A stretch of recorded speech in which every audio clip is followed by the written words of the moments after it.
people of YouTube, this is Gray's Guitars. I am Steve Gray, and I don't know if you can hear it, but I am slightly under the weather, so this is going to be a slightly shorter video, as I did with a previous short I made today. So Jimi Hendrix Staged Used Fender Guitar Cabinet goes up for auction. The cabinet is expected to fetch between $60,000 and $80,000. So if you've got some money in your pocket, and you want some Rockstar memorabilia, here you go. I know it's not a guitar, but associated with Jimi Hendrix. So, 1968 Fender Dual Showman 2x15 guitar cabinet that the legendary Jimi Hendrix once used at his 1969 Newport Pop Festival show is going under the hammer.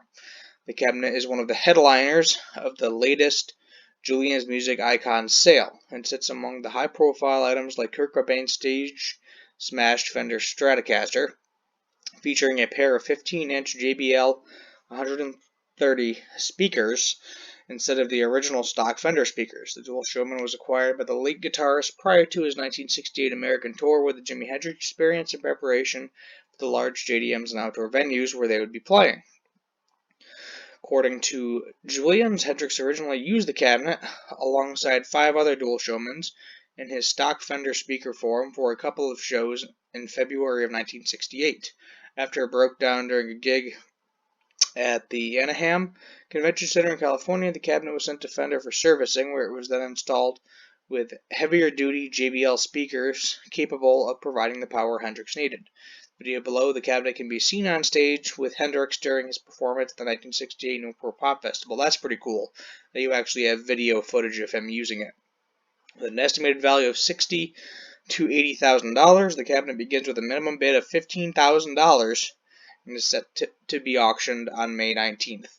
Dressed in black Tolex with a Fender JBL badge on the grille, the cabinet bears Fender service stamps in its interior, dating repairs and modifications to 1968. Photos of Hendrix with the cabinet at the 1968 Newport Festival will also be included in the purchase, along with the unit's original black vinyl Fender slipcover. That is really cool. Let's go to this auction website. It's already up to $35,000. Wow. Wow. I mean, it is a piece of rock music history. That is just crazy to me. Let's go ahead and look at the pictures. That's actually this is a remarkably good shape. I mean, yeah, there's some rust on it, which is expected. You know, the thing is, was over 50 years old at this point. Is it 60? No, I don't think it's 60. But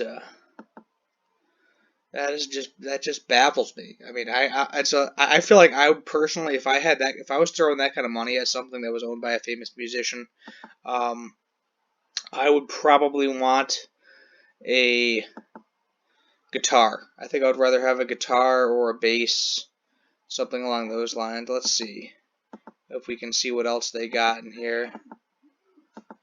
Time left, minimum price. Yeah, there's a guitar. They got a Martin guitar. These are just items owned by famous musicians. I was just curious about the auction site, but Frank Sinatra, there you go. But yeah, no, I guess this one is for the rich ladies and gents out there.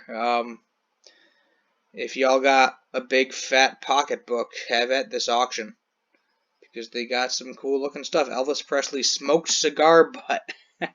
That's funny. But yeah, no, I would rather have a Jimi Hendrix guitar, but his guitars go for millions of dollars. Like, I think the last one sold for like 1.5 million or something ridiculous. Which, I mean, it's Jimi Hendrix. It's understandable, so I can definitely see a guitar cabinet that, normally would probably be worth, maybe $3,000 to $5,000 if I'm mathing correctly. Maybe actually technically it would be. I think it technically would be less, being that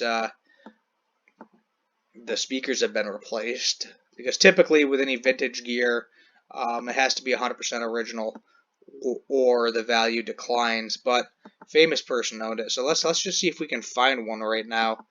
If I go to shopping, see what they're going for. Oh, the heads are going for $1,000. I don't know if we can find a cabinet here. Yeah, there's a cabinet. That's a 4x12. Not as much money as I would expect from something so old from Fender. I'll be honest with you, I figured these would be going for a lot more money. Um, can't find the speaker anywhere. Oh, there we go. Yeah, $1,500. That's surprising. I would expect that to be more money, but yeah, it makes sense. Jimi Hendrix owns it. So there you have it. That's where we're going to end it. My throat hurts and not going to drag this out any longer than it needs to be. Hit that subscribe button and have a good one.